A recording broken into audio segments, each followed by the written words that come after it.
जसप्रीत कौर जी आज यहाँ अध्यक्षता कर रही प्रोफेसर सुधा सिंह जी, हमारे बड़े भाई प्रोफेसर दुर्गा प्रसाद गुप्त जी, प्रोफेसर वंदना झा जी, लोकेश जी, पूनम जी, विभाग के सभी सदस्य और महाविद्यालय के तमाम शिक्षक साथी, प्रिय विद्यार्थियों।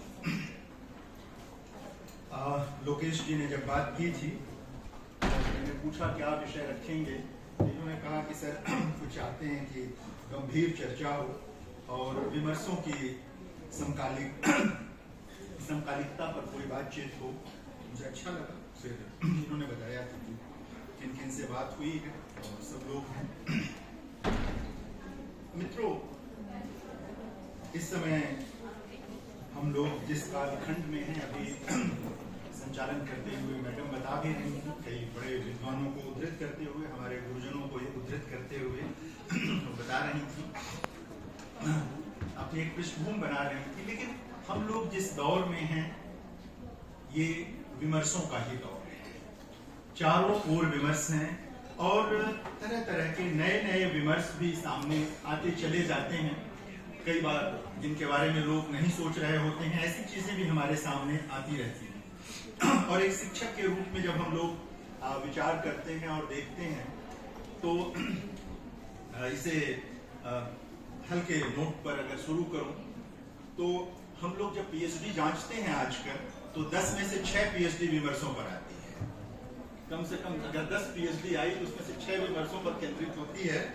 इसे आप चाहें तो बहुत पॉजिटिव ढंग से ले सकते हैं, अगर आप चाहें तो इसको आलोचनात्मक विवेक से भी देख सकते हैं कि पूरा दौर जो है वो विमर्शों के इर्द गिर्द है। और विमर्शों ने एक काम और भी किया है कि पुराने साहित्य को भी नए ढंग से पढ़ने की एक चेतना दी है, एक रास्ता दिया है। मैं इसको सकारात्मक और नकारात्मक अगर दोनों पहलू सामने रखना चाहें तो दोनों रख सकते हैं। सकारात्मक यह है कि जब आप विमर्शों पर बात करते हैं तो नए से जुड़ने की चाहत आप में आती है, कुछ नया होना है, कुछ नया करना है, इस ओर आपकी दृष्टि जाती है। और इस नएपन का नतीजा होता है कि हम पाठ्यक्रमों में बदलाव करते हैं। एक शिक्षक के तौर पर हम सोचते हैं कि नई चीजें क्या लाएं, क्या चल रहा है। चेतना के धरातल पर भी बहुत सारा बदलाव होता है।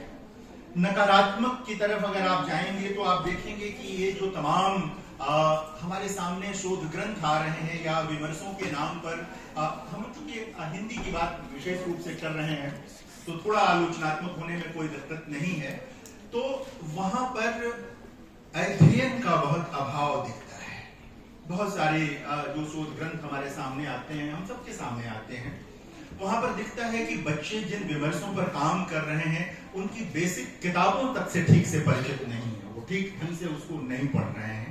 यह दो चीजें हैं। एक तरफ विमर्शों की आवश्यकता का मामला है, विमर्श हैं, स्वीकार किए गए हैं, उनकी जरूरत है, साहित्य को भी जरूरत है, जाहिर है कि समाज को है तभी साहित्य को भी जरूरत है। दोनों कोई अलग अलग चीज नहीं है, दोनों एक साथ ही चलने वाली चीज है। तो ये देखना होगा। 90 के बाद का जो समय आया, मुझसे कहा गया था कि बीच वक्तव्य जैसा कुछ हो तो मैं उसी पर कुछ बात करूंगा, ताकि 90 के बाद का जो समय आया उसे आप ठीक ठीक हिंदी में विमर्शों का समय कह सकते हैं। स्त्री विमर्श थोड़ा पहले से उसकी बातचीत शुरू हो गई थी, लेकिन अगर उसे दृश्य में ठीक ढंग से आप देखना चाहें तो 90 के बाद के समय में ही वो दिखाई देता है, स्त्री विमर्श। और एक तरह से वह वो पहला विमर्श है जिसका प्रभाव सर्वाधिक दिखाई दिया। सबसे पहला जो विमर्शों का जब दौर आया तो पहला था वो स्त्री विमर्श का मामला आया, फिर दलित विमर्श का दौर आया, क्रम से हम बात करेंगे उसकी। लेकिन स्त्री विमर्श केंद्र में आया, तरह तरह की चर्चाएं शुरू हुई। उस स्त्री विमर्श के आने से जाहिर है कि हम लोगों में, सब में थोड़ा बहुत परिवर्तन आया, सारी चीजें आई। अब तो इतने तरह के विमर्श हैं आज की तारीख में कि कई बार लगता है कि कई चीजें कितनी छूटी जा रही थी। आज हम लोग उन विषयों पर बात करते हैं जिन पर 20 साल 25 साल पहले चर्चा तक नहीं करता था कोई, विभागों में साहित्य के परिसर में कोई चर्चा नहीं करता था, कोई बात नहीं करता था। जैसे किन्नर विमर्श जैसी जो चीज आई है उस पर कौन चर्चा करता था? यदा कदा कहीं कोई बात आ जाए तो आ जाए, कोई गंभीर बातचीत नहीं करता था। पिछले 25-30 वर्षों में वृद्ध केंद्र में आए हैं, वृद्ध विमर्श जैसी चीज भी इधर विकसित हुई है, वह भी सामने आई है। एक और चीज आई जिसका पूरी सैद्धांतिकी के साथ पिछड़ा विमर्श आया, एक पूरा फॉरवर्ड प्रेस पत्रिका के साथ चीजें आई, उसकी एक पूरी सैद्धांतिकी विकसित हुई। आदिवासी विमर्श तो हम सब जानते हैं, 3 विमर्श तो बहुत चर्चा में रहे, स्त्री, दलित और आदिवासी, ये 3 विमर्श तो खूब चर्चा में रहे, इन पर काम भी बहुत हुआ, लेकिन ये भी क्रमशः आए हैं, सारी चीजें हैं। अगर हम स्त्री विमर्श की बात करना शुरू करें सबसे पहले और उसकी समकालिकता की बात करना चाहें, देखिए एक चीज तो है कि सारे विमर्श ही समकालीन हैं। समकालीन में भी समकालिकता की बात का मामला है कि हमारे लिए वो कितने प्रासंगिक आज की तारीख में 2025 में, क्योंकि सारे जब हम हिंदी साहित्य का पूरा समकालीन खंड जो है, यानी समकालीन जिसे हम साहित्य कहते हैं, वो 1960 के बाद के सारे साहित्य को हम समकालीन कहते हैं। सुविधा के लिए कुछ लोग 1980 कहते हैं, लेकिन अगर आप व्यापक विभाजन में जाएंगे तो समकालीन कविता या समकालीन कहानी का दायरा 1960 से शुरू हो जाता है। और उसमें यह अलग चीज है कि उसमें कई धाराएं हैं, कई वैचारिकी है, विचार सरणियां हैं, वो एक अलग मसला है, लेकिन समकालीन का दायरा आता है। तो सारे के सारे विमर्श हैं समकालीन ही। लेकिन प्रश्न यह है कि जो मुझे लगता है कि आयोजकों के मन में होगा कि ये जो विमर्श है आज की तारीख में, जो इनका मूल असर क्या पड़ रहा है, किस तरह से ये हमारे साहित्य को, हमारी चेतना को, हमारे समाज को प्रभावित किस तरह कर रहे हैं, कैसे चीजें बन रही हैं। मुझे लगता है कि कहीं न कहीं जहन में ये चीज होगी। एक चीज स्त्री विमर्श के साथ आज की तारीख में अगर हम देखना चाहें, और देखा भी गया है, ऐसा नहीं है कि एकदम कोई सादा मामला है, तो ये देखना होगा कि स्त्री चिंतन की एक जो अग्रगामी धारा भारत में रहती चली आई है पूर्व में, हमारा समकालीन स्त्री विमर्श उसके साथ कैसा बहनापा बना पाया है, उसके साथ कोई जुड़ाव बना भी पाया है या नहीं बना पाया है। आज जब हम समकालीन साहित्य पर बात करते हैं और पश्चिम की वैचारिकी, अब मैं उसकी कोई आलोचना नहीं कर रहा हूँ, कोई जरूरी चीज है, देखिए खिड़कियां तो खुली ही रहनी चाहिए, वो सारी चीजें कितनी बार आंडाल, अक्क महादेवी और हिंदी में मीरा, ये तमाम जो पृष्ठभूमि है, और इनको याद करने के साथ साथ हम किस तरह से चीजों को जोड़ते हैं और उस पूरे, कितनी देर बोलना है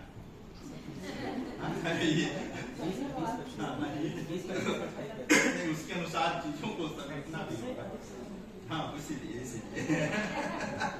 तो हम ये देखना होगा कि आंडाल, महादेवी, मीरा वगैरह के साथ जो एक अग्रगामी धारा रही है, हम समकालीन स्त्री विमर्श को उनके साथ किस तरह जोड़ पा रहे हैं, किस तरह देख पा रहे हैं।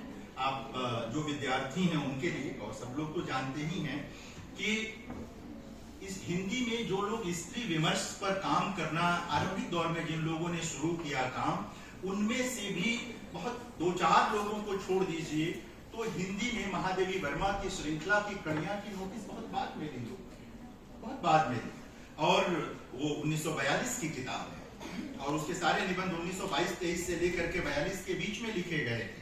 सिमोन द बुआ की किताब द सेकंड सेक्स 1949 में छपी थी, महादेवी वर्मा की किताब के 7 वर्ष बाद छपी थी। वो एक बड़ी किताब है, ये नहीं कह रहा कि द सेकंड सेक्स कम है तो कम कर दिया जाए, लेकिन हिंदी में छपी किताब हिंदी वालों के वृत्त के भीतर भी उस ढंग से नहीं देखी गई, यहाँ तक कि महादेवी वर्मा की कविताओं की व्याख्या भी कई बार उनके ही अपने विचारों के आलोक में नहीं की गई। रहस्यवाद और जाने क्या क्या हम लोग उन कविताओं में देखते रहे, व्याख्या करते रहे, लेकिन महादेवी ने जो 50 साल पहले लिख दिया था, उसके आलोक में हमने कभी उनकी कविताओं को नहीं देखा। स्त्री विमर्श की जब समकालिकता पर हम बात कर रहे हैं, उसकी समकालीनता पर बात करना चाहते हैं, तो हमें ये देखना होगा कि हम पुराने साहित्य को भी कितने नए ढंग से देख पा रहे हैं, किस ढंग से देख पा रहे हैं। महादेवी वर्मा की कविताओं का पाठ हम किस तरह कर रहे हैं, या किसी भी स्त्री कवि का या पुरुष कवि की कविताओं का या गद्य का पाठ हम किस तरह कर रहे हैं, एक बड़ा सवाल है। और कई स्त्री विमर्शकारों ने ये काम किया भी है। कई रचनाओं का पाठ पिछले 20-25 वर्षों में पाठ आया है, और कई ऐसे पाठ भी आए हैं जिन पर हम लोग बहुत प्रसन्न रहा करते थे, आह्लाद में रहा करते थे। उनका पाठ भी कुछ स्त्री विमर्शकारों ने जब किया और बताया कि इसके पितृसत्ता की छाया है और कई चीजें हैं, तो लोगों का ध्यान गया कि इस दृष्टि से तो हमने नहीं देखा था, इसे इन कृतियों को नहीं देखा था। शमशेर की एक कविता टूटी हुई बिखरी हुई की व्याख्या इसी ढंग से आई थी। एक बात और मित्रों याद रखना होगा कि कोई भी व्याख्या या कोई भी विमर्श किसी को छोटा नहीं बनाता है। कभी इस भ्रम में नहीं रहना चाहिए कि किसी रचनाकार की अगर आलोचना हो रही है तो वह छोटा हो जाता है। ऐसा नहीं होता। जिसमें दमखम होता है आलोचना के लिए भी हम उसी के पास जाते हैं। किसी हल्के रचनाकार को लेकर के आप विमर्शों की कोई सिद्धि नहीं पा सकते, उनकी व्याख्या के लिए आप औजार नहीं विकसित कर सकते। उसके लिए समर्थ रचनाकार के पास ही आपको जाना होता है, देखना होता है। तो ये एक महत्वपूर्ण चीज हुई। जो स्त्री रचनाकार हैं, आप सब परिचित हैं, कितना भी नाम लें इस समय, ये एक महत्वपूर्ण चीज है। इसे मैं सिर्फ स्त्री विमर्श की देन तो नहीं मानता, लेकिन उसमें एक बड़ा योगदान है।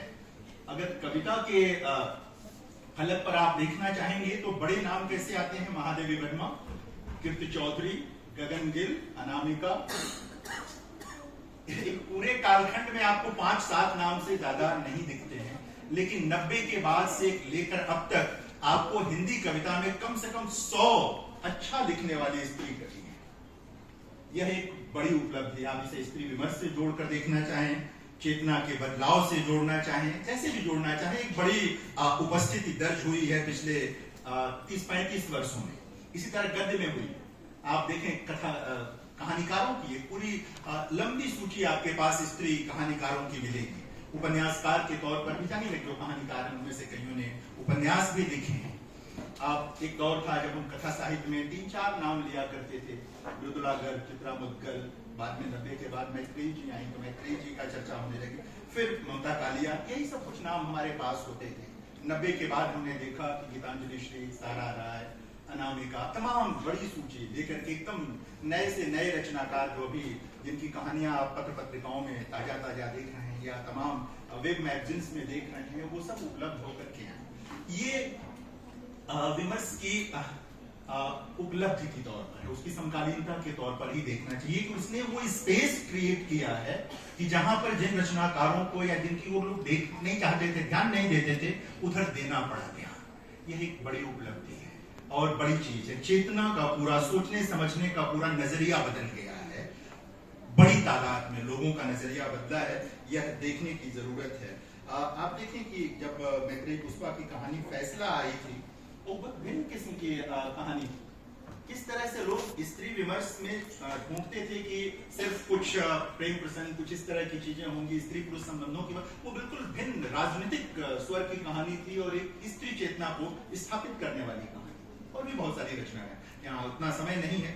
मुझे कहना सिर्फ यह है कि इस पूरे उसमें है कि पश्चिमी आग्रह जो स्त्री विमर्श के रहे हैं, उनसे जो सीखा ही गया।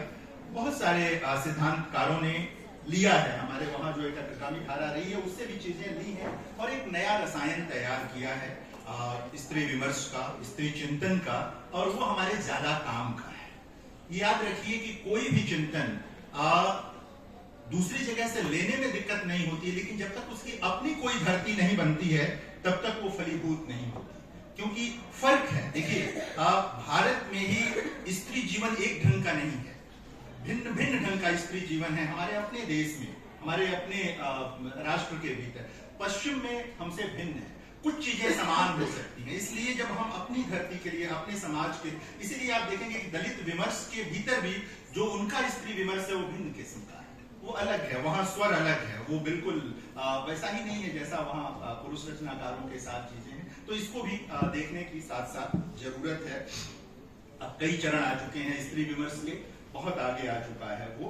और अब तो मैं आग्रह करता रहता हूं कि जब कई बार लोग कहते हैं कि अलग से स्त्री विमर्श के नाम पर कुछ रचनाकारों को रखिए, मेरा बराबर आग्रह रहता है कि उन्हें हिंदी की जो पूरी आप सूची बनाते हैं, जो मुख्य धारा तय करते हैं, उसमें उनकी प्लेसिंग जरूरी है, उसमें उनकी प्लेसिंग जरूरी है। आप सिर्फ अलग से एक इलाका बना के आरक्षित कोटा बना करके मत दिखाइए। वो मेन स्ट्रीम में जहां कहते हैं आप कि ये पूरा है वहां पर आना चाहिए। और इस तरह का साहित्य, इस तरह की चीजें आई हैं, ये बड़ी उपलब्धि है और उसकी समकालिकता भी ये है, ये उपलब्धि के तौर पर है, इसको देखना चाहिए। आप उनको ये नहीं कह सकते कि सिर्फ जब स्त्री विमर्श का खाना आएगा तभी ये याद आएगा। जैसे आप हिंदी कहानी कहते हैं वो चेहरे आते हैं, जैसे आप हिंदी कविता कहते हैं वो आपको कभी याद आ जाती है, स्त्री कभी याद आ जाती है। तो ये देखने की चीज है, इसके साथ जाने की चीज है। कुछ और बातें मैं कहूंगा अभी स्त्री विमर्श, दलित विमर्श के साथ भी ये हुआ। दलित विमर्श आप सब जानते हैं कि हिंदी में ठीक 90 के बाद ही आया। कुछ पत्रिकाओं का रोल रहा, हंस का भी रोल रहा, कई पत्रिकाओं ने उसमें अलग अलग ढंग से भूमिका निभाई, स्टेज दिया। लेकिन 90 के बाद का समय कई तरह से बदला। भारत के उत्तर प्रदेश जैसे बड़े राज्य में अम्बेडकरवादी राजनीति आई, कई तरह के फर्क आए जिसमें दलित विमर्श ने एक आकार लिया।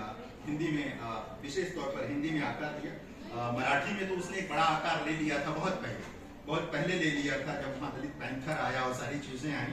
तो यहाँ आई, ये हुआ कि जो दलित साहित्य आया, जो दलित विमर्श के आलोक में जो साहित्य आया आरंभिक तौर पर, और ऐसा होता ही है, ये कोई नई बात नहीं थी कि आरंभिक तौर पर जब भी कोई विमर्श आएगा, चूंकि एक लंबे दमन के विरुद्ध वो आता है, एक लंबे दमन की आलोचना प्रत्यालोचना करता हुआ ही कोई विमर्श सामने आता है, तो उसमें आक्रामकता होती है, उसमें आक्रामकता होगी आरंभिक तौर पर, और उसको स्वीकार करना चाहिए। लेकिन जिस तरह स्त्री विमर्श ने धीरे धीरे अपने कई चरण लिए और अब आक्रामकता से बहुत आगे, अब वो उस स्थिति में है जहां पर वो एक व्यापक धरातल ढूंढने की अपनी कोशिश में है, या एक तरह से धरातल ढूंढ लिया है उसने, उसी ढंग से सारे विमर्शों को करना होता है। दलित विमर्श में भी आरंभिक दौर में आपको एक बहुत आक्रामकता दिखाई देगी, भाषा में, विषय वस्तु में, सारी चीजों में। लेकिन उस दौर में अगर आप ओम प्रकाश वाल्मीकि ने प्रेमचंद के कफन पर लेख लिखा, पहले भाषण दिया फिर लेख लिखा और वो प्रकाशित हुआ, तो बड़ी चर्चा हो इस कहानी के कफन को जिस ढंग से मार्क्सवादी आलोचक देखते आए थे, उससे भिन्न नजरिए से उन्होंने उसको देखा। सहमत या सहमत अपनी जगह है, वो विमर्शों के साथ होता है, जरूरी नहीं है कि हम हर विश्लेषण के साथ सहमत ही हो जाए किसी के। तो वो आया, लेकिन उन्हीं ओम प्रकाश वाल्मीकि ने ठाकुर का कुआं कहानी पर जब बात की तो बहुत प्रशंसात्मक थे, लोगों का स्वर बदला। मराठी के एक बड़े रचनाकार राजा ढाले ने बहुत संतुलित लेख लिखा प्रेमचंद को लेकर के, और अभी भी प्रेमचंद के साथ एक क्या कहेंगे कि लगातार संवाद है दलित साहित्य का। सिर्फ प्रसंगवश में बता रहा हूं कि जो एक आक्रामकता होती है कि प्रेमचंद के साथ उनका गहरा संबंध है, वो लगातार प्रेमचंद से संवाद करते हैं, लेकिन आलोचनात्मक विवेक के साथ आते हैं, एक रहता है। यही हुआ उस दौर में, जो कविताएं आई, सुनो ब्राह्मण, मलखान सिंह का संग्रह आया, कई लोगों को, प्रकाश वाल्मीकि का बस बहुत हो चुका, सदियों का संताप, ये सब शीर्षक ही आपको बताएंगे कि किस ढंग की चीजें आती रही। एक तरह से जो पूरी सामाजिक संरचना थी, उस सामाजिक संरचना की शल्य क्रिया करते हुए ये विमर्श हमारे सामने आया और रचनाएं आई। हिंदी समाज बहुत पहले हीरा डोम की भोजपुरी कविता से जरूर परिचित था, जो सरस्वती में छपी थी, लेकिन कुछ और कविताएं भी थीं हिंदी प्रदेशों में, लेकिन वो उस तरह दृश्य परिदृश्य में व्याप्त नहीं थी। हिंदी समाज पहली बार जीवन के, समाज के उन पहलुओं से ठीक ढंग से परिचित हुआ, उस पर चर्चा शुरू हुई जो पहले नहीं हो रही थी। ये बड़ा योगदान है कि हम एक निश्चित बंधे बंधाए इलाके में कुछ कालखंड के साहित्य में अपनी चर्चा को लेकर चल रहे थे, तो दलित विमर्श ने एक नई धरती दी, एक नया कह सकते हैं सोचने, विचारने और कहने का अवसर दिया सबको, एक बड़ा वर्ग आया साथ साथ। तो वो चीजें आई। एक आज की तारीख में आप देखेंगे तो मतलब सैकड़ों की तादाद में अच्छे कवि और कथाकार दलित साहित्य में हैं।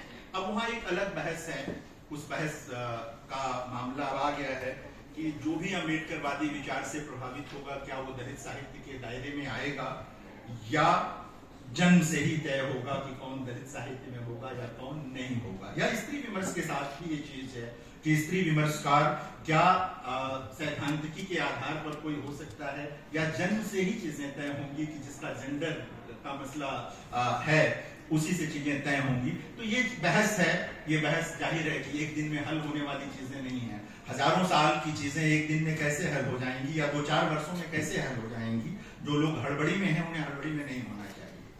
1000 साल की चीज कुछ वर्ष तो लेगी, तो 50 वर्ष तो लगेंगे चीजों को हल होने में। रास्ते बन रहे हैं, ये महत्वपूर्ण है कि लोग रास्ता बनाने की कोशिश कर रहे हैं। मैं आपको एक कवि के बारे में बताता हूँ, पता नहीं आप लोग जानते हैं कि नहीं जानते हैं। केदारनाथ सिंह हिंदी के बड़े कवि, यशस्वी कवि, भारतीय ज्ञानपीठ जिन्हें मिला, जिनके बिना आप हिंदी कविता पर कोई बातचीत नहीं कर सकते। केदारनाथ सिंह के एक समकालीन कवि थे देवेंद्र कुमार, गोरखपुर के। बंगाली जी लोग कहा करते थे। लोग वो बंगाली लोग सिर्फ कहते थे, वो बंगाली नहीं थे, दलित समाज थे। कुशीनगर जो महात्मा बुद्ध की जगह है, कुशीनगर के रहने वाले थे बंगाली जी। बंगाली जी ने 60 और 70 के दशक में जो कविताएं लिखी थी, हालांकि वो विचारों से लोहियावादी थे, जो राजनीतिक वैचारिकी थी उससे लोहियावादी थे, लेकिन देवेंद्र कुमार ने उस दौर में जो कविताएं लिखी थी, अगर उन्हें आप देखेंगे तो आपको ये फर्क समझ में आएगा कि किस ढंग से प्रगतिशील कवियों के बीच भी एक कवि जिस समाज से निकल कर आया था, वो किस ढंग से अपनी बात, उनकी बहुत छोटी सी उस दौर की एक कविता थी, उनके गीत की चर्चा बहुत होती है। एक पेड़ चांदनी लगाया है आंगने, फूले तो आ जाना एक फूल मांगने, नदी झील सागर से रिश्ते मत जोड़ना, लहरों को आता है यहाँ वहां छोड़ना। लेकिन वहीं पर उन्होंने एक और कविता लिखी जो एकलव्य पर बहुत बाद में दलित कवियों ने किया। तब उन्होंने कहा कि स्वार्थ जब समान रूप से टकराता है तो हर युग में एकलव्य से सिर्फ अंगूठा मांगा जाता है। ये 60s की कविता थी, देवेंद्र कुमार बंगाली की। उस दौर में उन्होंने जौहर पर कविता लिखी और लिखा, रानियों का जिक्र करते हुए। उन रानियों ने जौहर के बदले अगर युद्ध करना तय किया होता तो हमारा इतिहास कुछ और होता। उस दौर में उनकी एक कविता है जिसे जरूर आप सबको पढ़ना चाहिए, कोठ का बांस। उनकी एक कविता है, सबको पढ़ना चाहिए। जिन लोगों की भी दलित साहित्य में दिलचस्पी है उनको भी कोठ का बांस। वो कविता जहां खत्म होती है, कोठ का बांस, पता नहीं आप लोग जानते हैं कि नहीं, बांस जो होता है कोठ का, उसको जहां से आप काटेंगे वहीं से फिर वो निकलता है, वहीं से उसका नया निकलता है। उस बिंब को लेकर के, उस चीज को लेकर के देवेंद्र कुमार ने कविता लिखी और लिखा कि हम कोठ के बांस से हमारी पैदाइश ही है जुर्म के विरोध।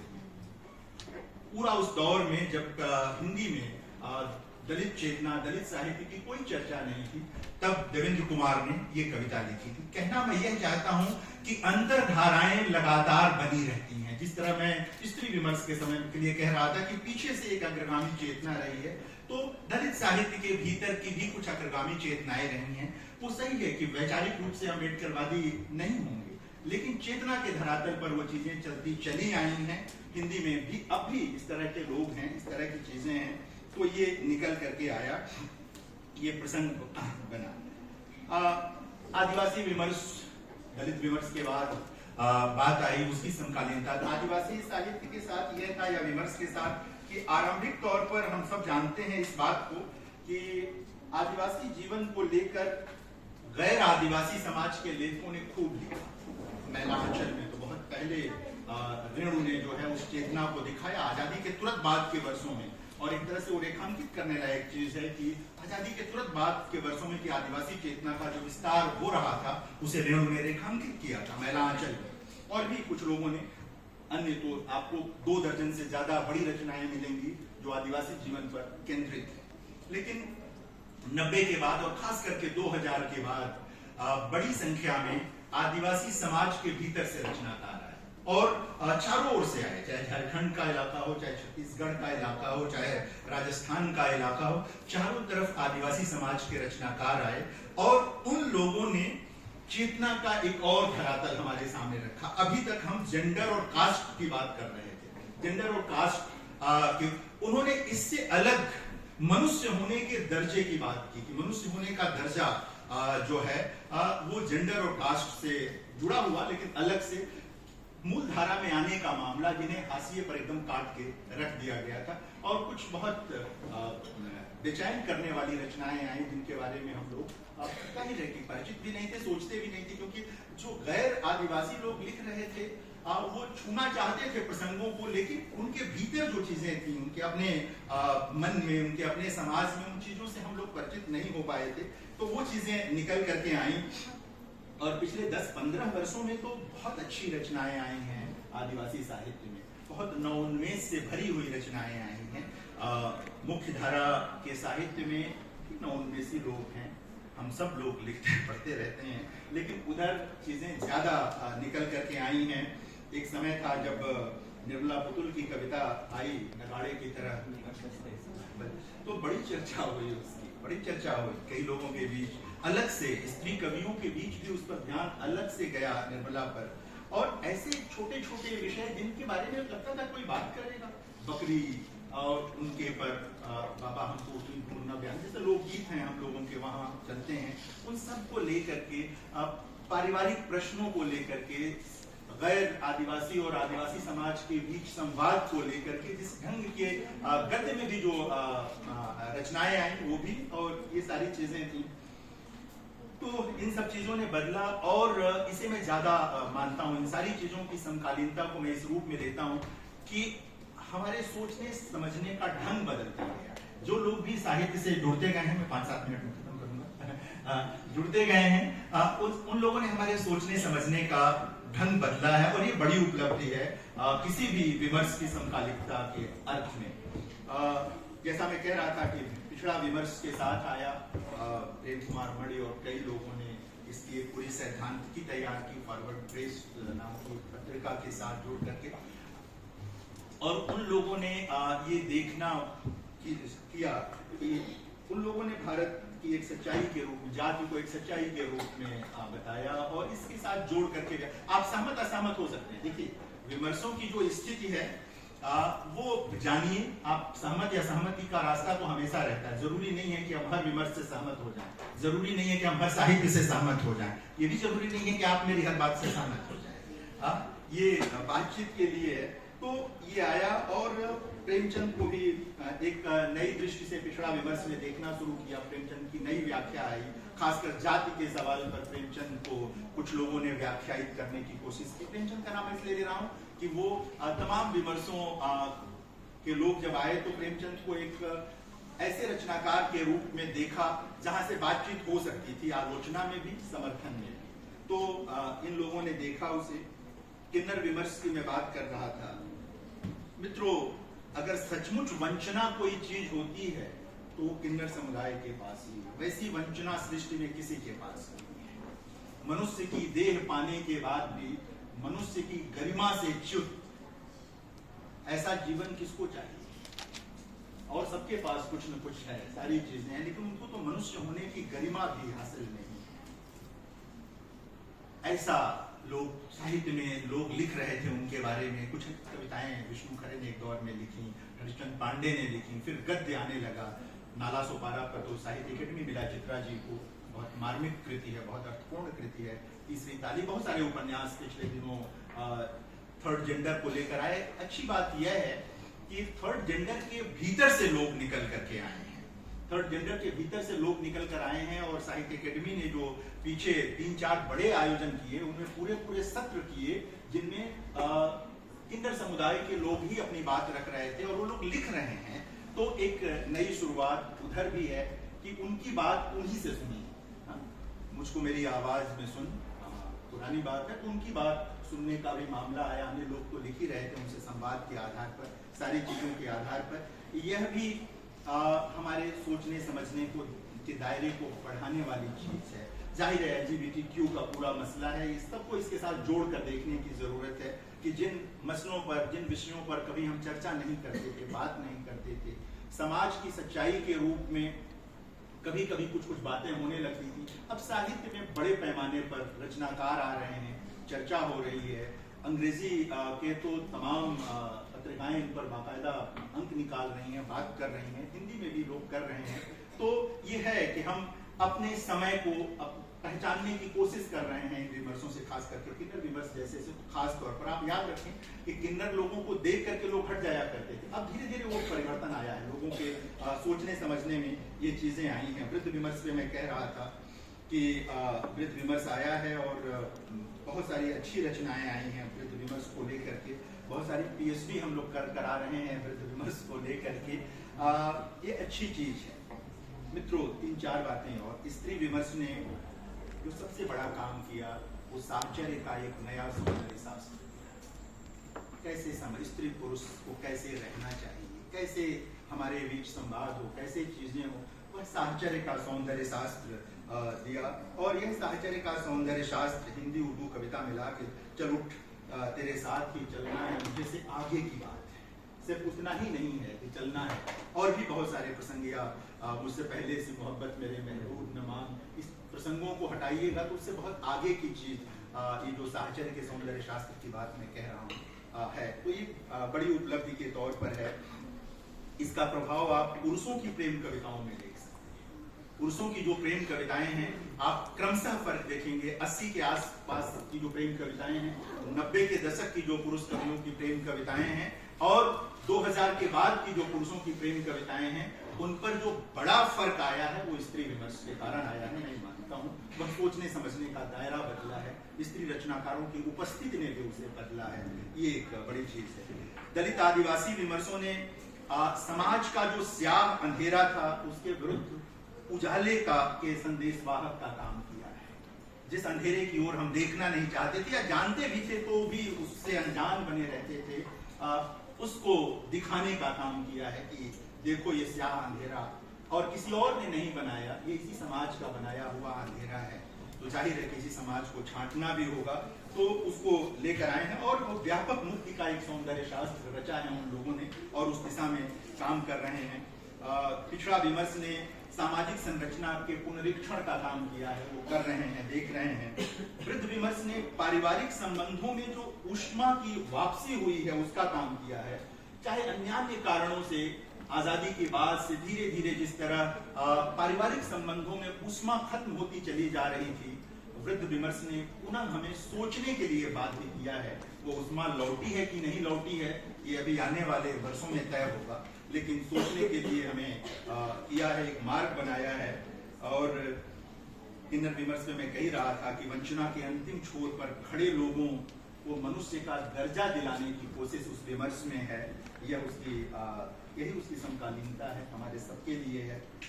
मित्रों, जो तमाम विमर्श हैं, इन विमर्शों की उपस्थिति, इनकी समकालिकता बहुत अर्थपूर्ण है। सचेत होकर उसे देखने की जरूरत है। एकांगी होकर अगर हम देखना चाहेंगे, किसी भी पूर्वाग्रह के साथ देखना चाहेंगे, तो हम उनकी कोई समकालीनता नहीं देख पाएंगे, उनकी कोई उपस्थिति नहीं देख पाएंगे, उनसे कुछ भी ग्रहण नहीं कर पाएंगे। तो यह मानना होगा, आरंभ में ही मानना होगा कि इन सब विमर्शों ने हमारे साहित्य को नवोन्मेषी बनाया है, हमारे समाज को भी नवोन्मेषी बनाने की कोशिश की है। लेकिन वह समय सबसे सुंदर होगा जब ये सभी विमर्श मिलकर एक ऐसे समाज का सृजन करेंगे जहां किसी को भी मनुष्य के दर्जे से गिराने की कोई कोशिश न की जाए। वो सबसे बेहतर दिन होगा। अलग अलग विमर्श अपनी सुंदरता में ही रह जाएंगे, जब सारे मिलेंगे तो सृष्टि की सुंदरता की रचना करेंगे। मैं बहुत आभारी हूँ आप सभी मुझे